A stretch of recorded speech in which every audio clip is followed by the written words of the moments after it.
Chapter 5. Princess Chandralekha. King Vikramaditya cautiously approached the peepal tree. The corpse was hanging upside down as usual. He took the corpse down. Placing it on his shoulder, he marched towards his kingdom. On the way, Betal the ghost said to him, "I'm going to tell you another story. Listen to it carefully and answer my question wisely. Otherwise, I will break your head into pieces." So, Betal began telling the story.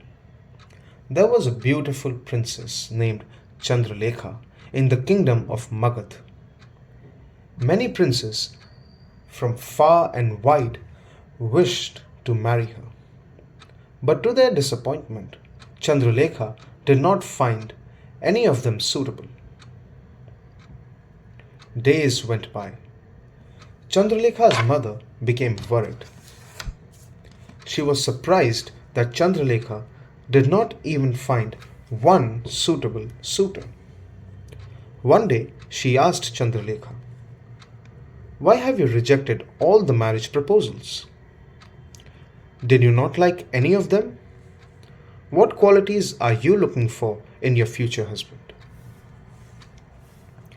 Princess Chandralekha thought for a moment and then replied, "My husband should be strong and talented. He should also be courageous." Her mother said, "If this is so, then look for these qualities yourself in the princes who propose to you for marriage." Chandralekha replied, "Yes, mother, I will." Some days later, a prince named Virendra came and proposed to Chandralekha. She did not beat about the bush and asked, "What is your expertise?" Virendra replied, "I tell the fortunes of people, and I have never been proved wrong." Chandralekha told him to be their guest till she made up her mind. The prince was taken to the guest chamber of the palace. The next day, another prince by the name of Udvir arrived in the palace. He too proposed to Chandralekha. She said to him, "If you wish to marry me, I would like to know what are your skills." Prince Udvir replied that he possessed a chariot which could run on land and fly in the sky as well. He too was asked to stay as a guest by Chandralekha. The next day, a prince named Dhananjay proposed to Chandralekha. Princess Chandralekha put up the same question to him as she had put to the other two princes. He replied, "I am an unparalleled warrior. No one can face me." He was also invited to stay as a guest. Everything seemed to be going well when something terrible happened. Chandralekha was found missing from the palace. She could be found nowhere. A detailed search was made, but there was no trace of her. The worried queen sent for the prince Virendra.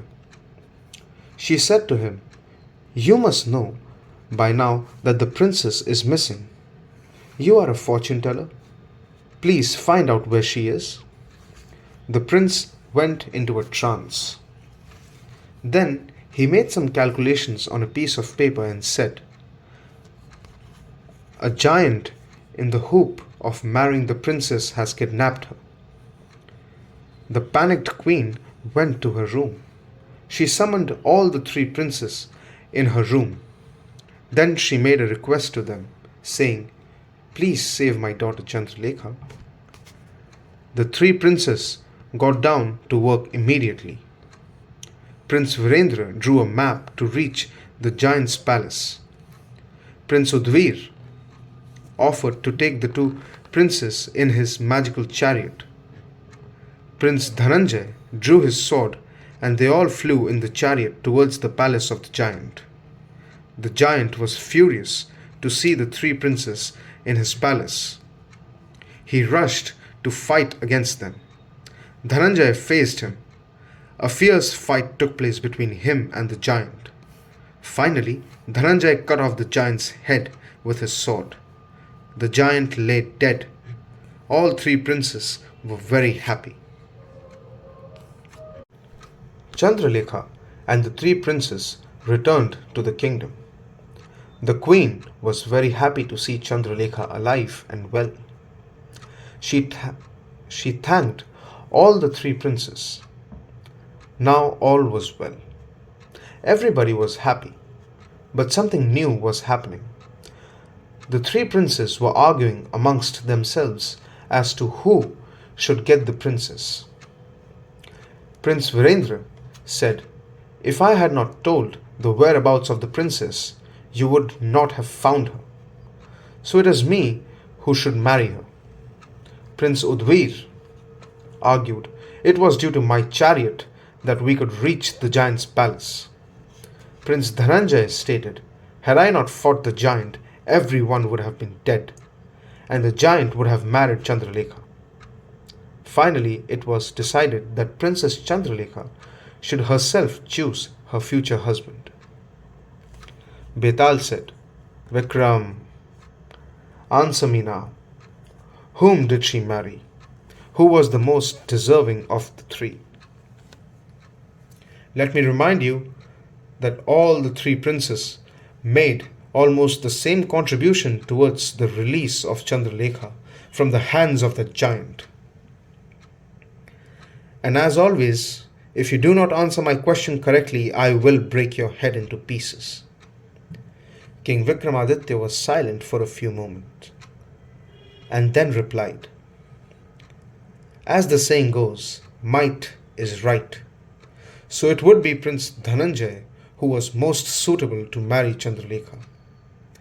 If he had not killed the giant, it would have been impossible to free the princess."